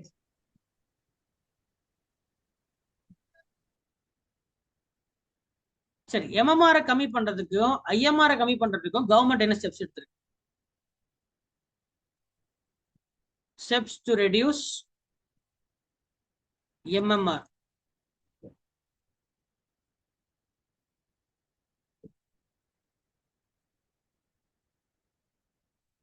என்ன எடுத்திருக்கு இங்க பாருங்க.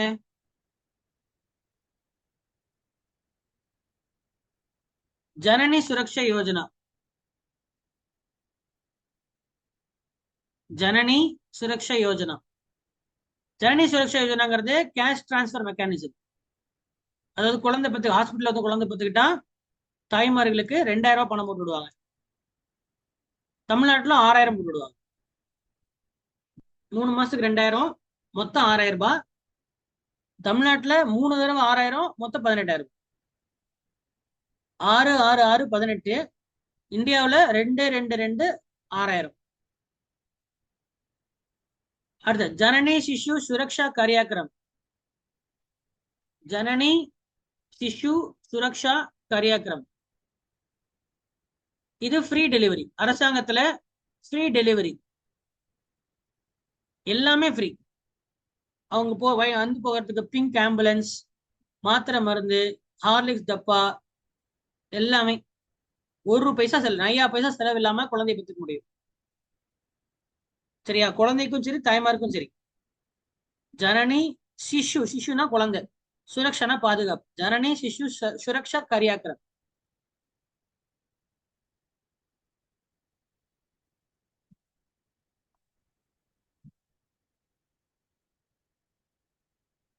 சரியா? அடுத்தது லக்ஷ்யா.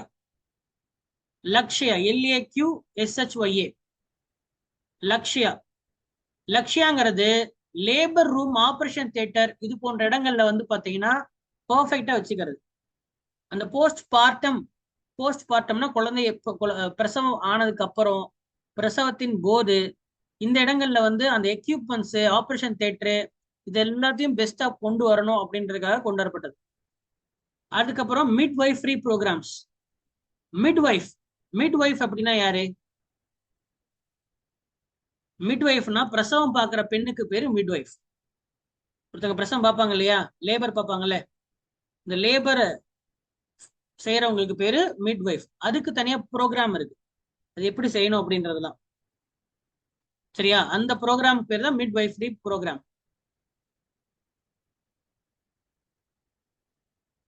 அதுக்கப்புறம் முக்கியமானது ஆஷா.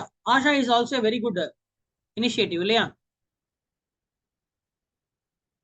சரி, அடுத்தது ஐஎம்ஆர் பாருங்க. போதும், 4 பாயிண்ட் எழுதினா போதும், 4 பாயிண்ட் தெரிஞ்சா போதும். அடுத்து ஐஎம்ஆர் பாருங்க. ஐஎம்ஆர்ல ரொம்ப முக்கியமானது mothers absolute affection. Mothers absolute affection அப்படிங்கிறது தாய்ப்பால் தரதுக்காக அவேர்னஸ் கொண்டு வர. தாய்ப்பாலோட முக்கியத்துவம் என்ன, தாய்ப்பால் கொடுக்கறதுக்காக நீங்க பாருங்களேன், எல்லா கவர்மெண்ட் பில்டிங்குமே பாத்தீங்கன்னா தாய்ப்பால் கொடுக்கறதுக்காக தனியா ஒரு அறை இருக்கு. பிரஸ்ட் ஃபீடிங் சென்டர்ஸ் இருக்கும் கவர்மெண்ட் ஹாஸ்பிட்டல்ல, பஸ் ஸ்டாண்ட்ல கூட இருக்கும். தாய்மார்களின் அறை அப்படின்னு சொல்லி தனியா இருக்கும். முதல் 6 மாசத்துக்கு கட்டாயமாக தாய்ப்பால் கொடுக்கணும் அப்படின்ற அந்த ப்ரோக்ராம் பேர் தான் மதர்ஸ் அப்சல்யூட் அஃபெக்ஷன் மா. அடுத்தது வந்து யூஐபி தடுப்பூசி திட்டம். யூஐபிங்கிற தடுப்பூசி திட்டம். UIP universal immunisation programme. எந்தெந்த நோய்க்கு அப்படின்னு கேட்டீங்கன்னா டிபி, டிப்தீரியா, பெர்டியூசிஸ் எழுதிக்க. TB, diphtheria, pertussis, polio, tetanus, UIP. இதை இந்திரா தனுஷ்னு கூட சொல்லுவாங்க. இந்திரா தனுஷ் திட்டம்னு சொல்லுவாங்க. தடுப்பூசி திட்டம் இம்யூனைசேஷன். எதுக்கெல்லாம் தடுப்பூசி கொடுக்குறாங்க ஃப்ரீயா? டியூபர்குலோசிஸ், மைக்கோபாக்டீரியம் டியூபர்குலே அப்படின்ற ஒரு பாக்டீரியா தான் அதை பரப்புது. அடுத்து டிப்தீரியா. டிப்தீரியாங்கிறத மூளை காய்ச்சல்னு சொல்லுவாங்க. அடுத்து பெர்டியூசிஸ். பெர்டியூசிஸ். அடுத்து பாருங்க போலியோ, டெட்டனஸ். போலியோ இளம்பிள்ளை வாதம் சொல்லுவாங்க. கை கால் வராது. போலியோ இளம்பிள்ளை வாதம். போலியோங்கிறது வைரஸ்னால பரவுது. சரியா? டெட்டனஸ், டெட்டனை அப்படின்ற ஒரு பாக்டீரியா மூலியமா பரவுது. டிடி இன்ஜெக்ஷன் போடுவாங்க தெரியுமா? டெட்டனஸ் டெட்டனை அப்படின்ற பாக்டீரியா. சின்னதா ஒரு இரும்பு கீறிச்சுன்னா இல்ல மண்ணுல அந்த பாக்டீரியா இருக்கும். டெட்டனஸ் வந்துச்சுன்னா அதுக்கு மருந்தே இல்லை. சரியா? கை அந்த விரல்ல எடுக்கணும், கை எடுக்கணும், செத்து போயிடுவாங்க. அதனாலதான் ஏதாவது நாய் கடிச்சிருச்சுனாலோ இல்ல எது அடிச்சுனா உடனே ஊசி போய் போட சொல்றாங்க. டிடி இன்ஜெக்ஷன் போட்டுட்டேன். சிம்பிளா ஒரு கீறல் போதும், அந்த அந்த மண்ணில் இருக்கிற பாக்டீரியா உங்க ரத்தத்தில் கலந்துடும். அதுக்கு ஒரு தடுப்பூசி டெட்டனஸ். சரியா? அடுத்தது ஹெப்பாடைட்டிஸ் பி வைரஸ். ஹெப்பாடைட்டிஸ் இது நம்மளுடைய கல்லீரை தாக்கும். ஹெப்பாடைட்டிஸ் பி வைரஸ் நம்மளுடைய கல்லீரல், லிவரை தாக்கும். பொதுவா இது ஹெப்பாடைட்டிஸ் இருந்தா மஞ்சக்காமால வரும். சரி, ஆனா மஞ்சக்காமாலங்க டிஃபரெண்ட். ஆனா ஹெப்பாடைட்டிஸ் இருக்கவங்களுக்குலாம் மஞ்சக்காமால வரும். சரியா? அடுத்து பாருங்க மீசல்ஸ், ருபெல்லா. மீசல்ஸ், மீசல்ஸ் இதுல ஜெர்மன் மீசல்ஸ் ஒன்று இருக்கு. தமிழ்ல வந்து மண்ணாங்கட்ட மாரியம்மான்னு சொல்லுவாங்க. இந்த இடத்துல இப்படி வீங்கிக்கு மண்ணாங்கட்டி மாரியம்மான்னு சொல்லுவாங்க. ஓகேவா?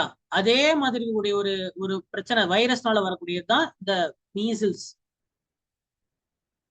ஓகேவா? அடுத்தது ருபெல்லா. இதுவும் அதே தான், சேம். அதுவும் ரெண்டும் ஒண்ணுதான். ஒரே மாதிரி, ரெண்டும் ஒண்ணுதான் இல்ல, ரெண்டும் வேற வேற. ஆனா ஒரே மாதிரி தான் சொல்லுவாங்க. தமிழ்ல மண்ணாங்கட்டி மாரியம்மா எப்படி வருமோ அதே மாதிரி தான் வரும் அது. ஓகே, பொதுவாக குழந்தைகளை தான் தாக்கும். அடுத்து மெனஞ்சைட்டிஸ். மெனஞ்சைட்டிஸ் இதுவும் மூளை காய்ச்சல் தான். Meninges, meningitis. மெனிஞ்சஸ் அப்படின்ற ஒரு லேயர் தான் மூளையை பாதுகாக்குது. அந்த அந்த லேயர் வீங்கிருச்சுன்னா மூளை வீங்கிரும். இது ஜாப்பனீஸ் என்செஃபலைட்டிஸ் வைரஸ். சரியா? ஜாப்பனீஸ் என்செஃபலைட்டிஸ் சொல்லுவாங்க. அதுவும் ஒரு விதமான மூளை காய்ச்சல் தான். குழந்தைகளை தான் தாக்கும். கொசுனால பரவும். கொசுனால பரவும். இதுக்கு எல்லாத்துக்கும் தடுப்பூசி இருக்கு. சரியா? இதுக்கு எல்லாத்துக்கும் தடுப்பூசி இருக்கு. இந்த தடுப்பூசியை நம்ம போடுறது மூலியமா இந்த நோய் வர்றதுல நம்ம தடுக்கலாம். ஓகேவா? அப்புறம் டிவார்மிங். வயிற்றுல புழு இருக்காங்கிறதுக்காக டிவார்மிங் டேஸ் சொல்லுவாங்க, மாத்திரை கொடுப்பாங்க அரசாங்கத்திலே. அதுக்கப்புறம் இப்ப அரிசியில வந்து அனிமியா வரக்கூடாதுங்கிறதுக்காக ஊட்டச்சத்து நிறைந்த அரிசியை கொடுக்குறாங்க. ஸோ இதெல்லாம் இருக்கு. ஸோ இது மூலயமா நம்ம ஐஎம்ஆரை கம்மி பண்ணலாம். ஸோ இந்த டேட்டா இது வரைக்கும் எதாவது டவுட் இருந்தா கேளுங்க.